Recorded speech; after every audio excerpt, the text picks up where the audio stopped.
Weekend Recharge brings you back live to New Caney, Texas, where floodwaters are receding, but they are still too high. People are needing boats to get to their homes.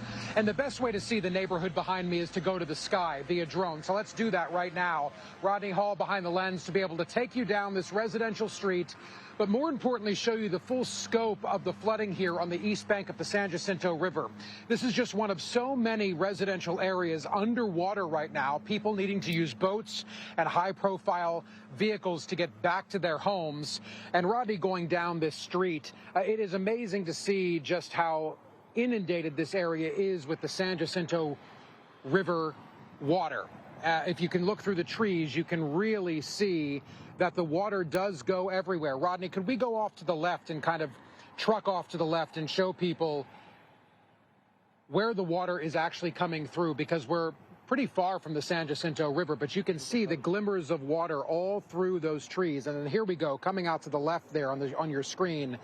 Now you can really see, looking down Highway 99 and 1485, water is everywhere. Now, the good news is what you're looking at is receding. It's been receding quite a bit. In the last day or so, it's receded probably about 6 feet, maybe even more if you account for what has gone down this morning. But this is just one example of the flooding in this area. There are other places where the water is not receding, like on the Trinity River in Liberty, Texas, about a half hour from where we are now.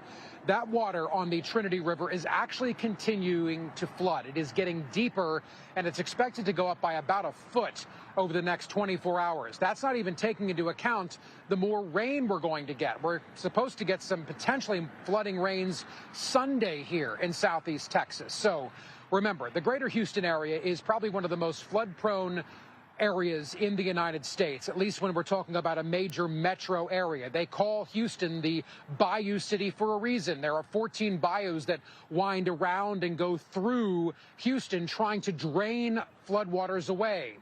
Well, this was just so much water that has fallen that there was no way they could do that. And Lynette, as we keep that image up from the bird's eye view, it is just shocking to see this one small area and to think, Lynette, so many people haven't even been able to get to their homes to assess the damage and what they're going to have to do to move their lives forward.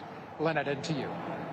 All right, Justin, yeah, that aerial view really is telling out there. Very disturbing. We're going to get back to you a little bit later, but in the meantime,